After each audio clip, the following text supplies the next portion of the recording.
Então vamos à sequência do nosso estudo sobre Apocalipse, capítulo 20, versículo 11 ao 15, com o título de O Juízo Final. Desta feita, vamos ao nosso terceiro tópico, o verso 14. A morte e o Hades são vencidos. Eu vou fazer a leitura do verso 14 e depois a gente vai à exposição do texto. No final, quero fazer, juntamente com vocês, aqui, trazer duas aplicações para nossas vidas, para a minha vida e também para a sua vida, né? Como tenho feito no decorrer do estudo. Então vamos lá, vamos ler o versículo. Versículo 14 diz assim: A morte e o inferno foram jogados no lago de fogo. Esta é a segunda morte, o lago de fogo. Então vamos lá. O texto, a primeira parte do verso 14 diz assim: A morte e o inferno foram lançados no lago de fogo. A palavra morte em grego é thanatos, né? E o que seria então a morte? De uma forma bem simples, né? E todos nós sabemos o que é a morte. A morte é o estado final da existência física, é quando as pessoas elas morrem, elas deixam de existir aqui na Terra, né? E aí o seu corpo são cremados ou mesmo são enterrados. Isso é a morte, né? E no plano espiritual é a separação entre o corpo e a alma. Então nós temos a compreensão da morte. Mas o texto ainda traz outra palavra, né? Que é, dentro do texto, o inferno, né? A morte e o inferno. Então nós já entendemos o que é a morte, agora o inferno. Essa palavra em grego é Hades, né? E o que é o Hades ou o inferno? É o lugar dos mortos. Então as pessoas morrem, deixam de existir no plano físico e há essa separação. O corpo é depositado num túmulo, né, ou cremado, só que há separação entre a parte material do ser humano, que é o corpo, e a parte imaterial do ser humano, que é o espírito ou a alma, dependendo da compreensão antropológica bíblica, né? E como se compreende, né, a partir das várias vertentes. E onde fica então o Hades ou o inferno, né? No mundo invisível, a gente não consegue ver de uma forma bem simples, a gente não consegue ver onde é que está esses mortos, né? Partindo da compreensão do cristianismo, né? A gente não consegue ver, é um mundo invisível, né? Fica em outra dimensão. E aí lá as almas dos ímpios ficam lá aguardando, no caso, o juízo. Nesse caso aqui, o juízo final, que é o que a gente está tratando. O texto diz que tanto esse estado e a morte é uma punição em decorrência do pecado original, né? Tanto a morte, que é consequência do pecado, quanto esse local para onde vai a alma, ou a alma e o espírito, ou a parte imaterial do ser humano fica lá, aguardando esse julgamento, né? E serão lançados, o texto diz, foram lançados no lago de fogo. E o que isso então, serem lançados tanto a morte quanto o inferno no lago de fogo? Significa a aniquilação definitiva do poder da morte. A morte já não mais terá poder, né, sobre a humanidade redimida, né? E também é a aniquilação e do Hades também, esse lugar onde fica as almas dos mortos. Então esse é o significado. Na prática, poderíamos dizer que não tem mais domínio sobre a humanidade redimida, aqueles que foram redimidos pelo sangue do Cordeiro.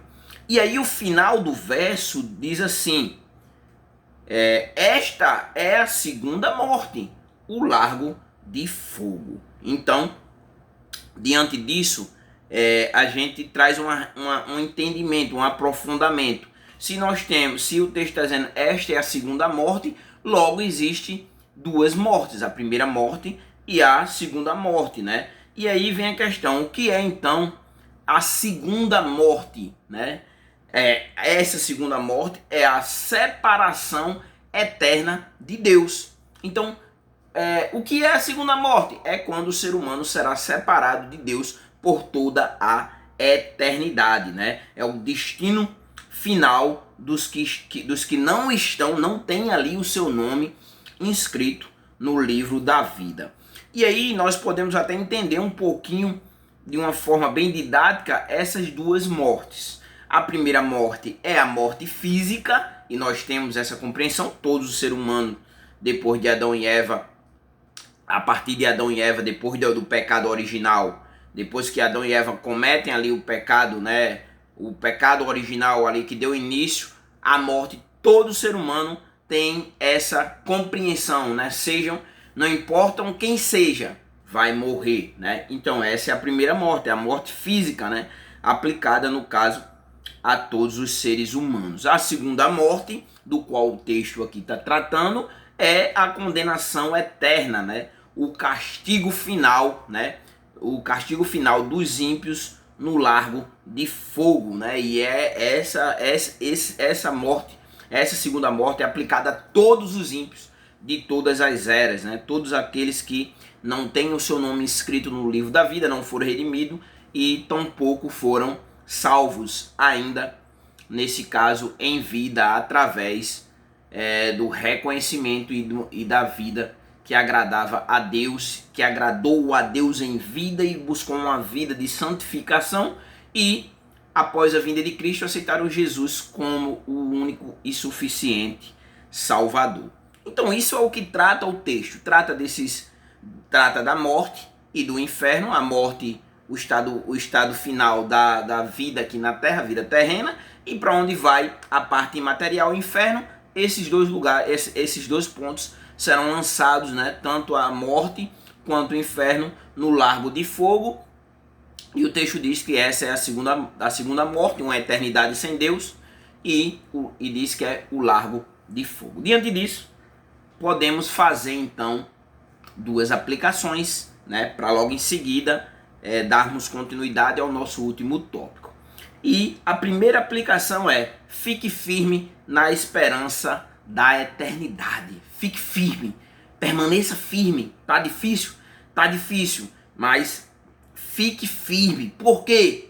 Né? Por quê? Porque mesmo que você venha a morrer, a morte não tem a última palavra. O apóstolo Paulo, em 1 Coríntios, no capítulo 15, o versículo 54 e 55, ele diz: tragada foi a morte pela vitória. Onde está, ó morte, o teu aguilhão? E o texto diz aqui, ó, que a morte será lançada no lago de fogo. E no capítulo 21 de Apocalipse, e o versículo 4, ele diz: e ele lhe enxugará dos olhos toda lágrima, e não haverá mais morte, né? E aí, diante da morte, você precisa entender, né, que a morte física é a passagem para a vida eterna. A morte física é a passagem para a eternidade. A morte física não é o fim. A morte física será apenas uma passagem para que você tenha uma eternidade na presença de Deus, e uma eternidade com Deus, uma eternidade sem sofrimento, como diz no capítulo 21 e o verso 4 de Apocalipse, né? E aí também o interessante é que a segunda morte, ela não tem mais poder sobre os salvos, né? Apocalipse 26 diz assim: bem-aventurado e santo é o que participa da primeira ressurreição. A segunda morte não tem poder sobre eles, mas serão sacerdotes de Deus e de Cristo, e reinarão com ele durante 1000 anos, né? E aí, diante dessa verdade, né, diante dessa verdade, eu trago para a sua vida, diante dessa verdade, o que eu devo fazer então? Viva com confiança e paz, né? Romanos 8:1 diz assim: agora pois já nenhuma condenação há para os que estão em Cristo Jesus. Não há mais condenação sobre você.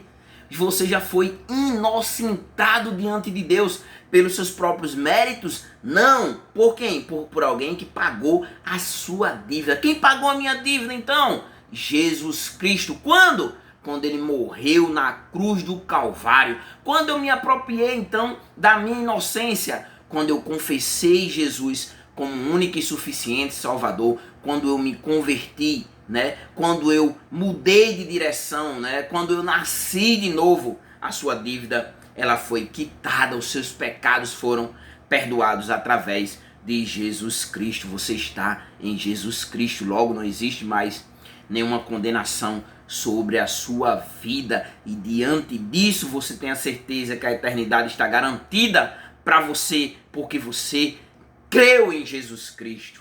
Em João 3 e o versículo 16 diz: porque Deus amou o mundo de tal maneira que deu seu Filho unigênito. Veja, Deus amou o mundo de tal maneira e ele deu o seu Filho unigênito. Para quê? Para que todo aquele que nele crê. Então você creu, logo a eternidade está garantida para a sua vida, né?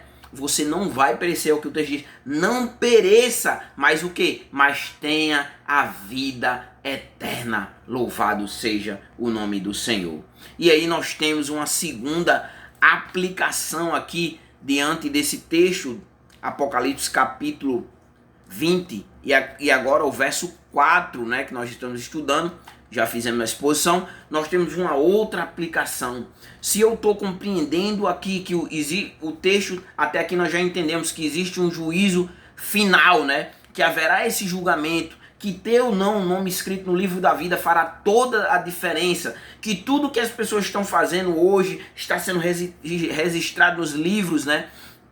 Em alguns livros, e que no final vai servir de condenação para com elas. E se eu sei que Jesus Cristo ele é o caminho, a verdade e a vida, ele é quem pode tirar as pessoas, levarem a mudar o estado de condenação das pessoas para o estado de salvação de cada uma das pessoas. Se eu compreendo isso, logo o que implica a minha vida, o que Deus requer de mim, já que eu já alcancei tamanha graça, é entender que o evangelho precisa ser anunciada, né? E aí eu preciso ter essa consciência, né, que a segunda morte ela é real, e diante disso eu preciso anunciar tão grande Salvador, eu preciso anunciar tão grande esperança, eu preciso anunciar para as pessoas que existe um caminho, e esse caminho leva à eternidade, e também existe um caminho de eternidade sem Deus, existe um caminho de sofrimento, e eu tenho que dizer àquelas pessoas, mude a direção, eu tenho que dizer àquelas pessoas, olha, venha por aqui, porque esse caminho que você está seguindo vai levar você à condenação eterna, então siga por esse caminho aqui. Esse caminho aqui é Jesus, ele é o caminho, ele é a verdade, ele é a vida.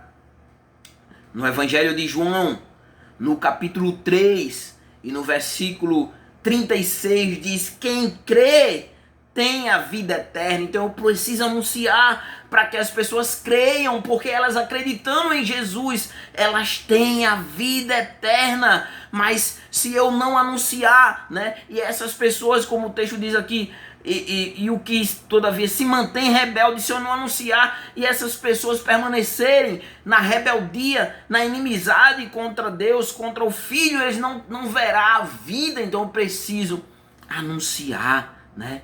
E aí eu preciso alertar essas pessoas. O largo de fogo é real, e esse largo de fogo será o destino daqueles que rejeitam a salvação. Então tá aqui a salvação. Você precisa aceitar Jesus em vida. E aí, diante disso, você como cristão, eu como cristão, eu preciso anunciar o evangelho.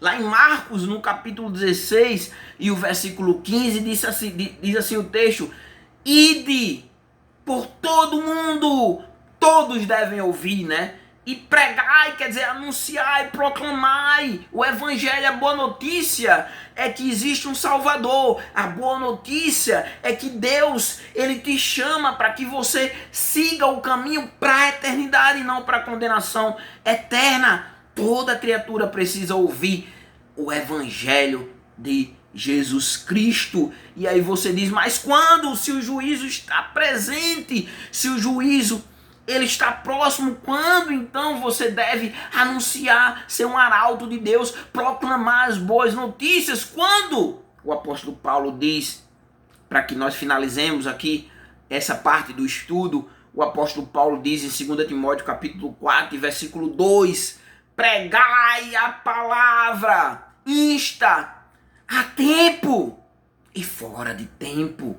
Então tenho que pregar em todos os momentos, para que aconteça o que com as pessoas? Elas sejam corrigidas do seu caminho, para que essa repreensão leve ela de volta para Deus, para que essa exortação, essa exortação através da doutrina das escrituras conduza de volta essas pessoas ao caminho da eternidade, pois são criaturas de Deus, mas Deus quer torná-las filhos de Deus. Então, diante disso, essas duas aplicações extraídas do verso 14 para nossas vidas, a primeira é: o evangelho precisa ser anunciado.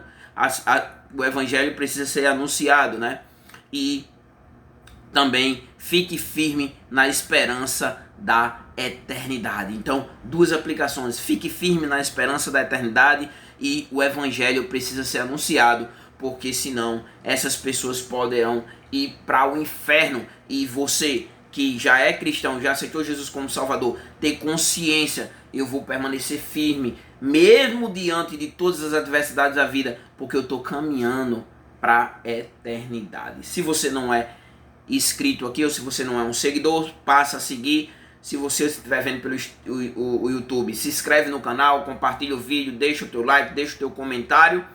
E assim vamos proclamando o evangelho do reino e anunciando as boas novas do nosso Senhor e Salvador Jesus Cristo. E aí, no próximo tópico, a gente finaliza o nosso estudo sobre Apocalipse, capítulo 20, versículo 11 ao 15.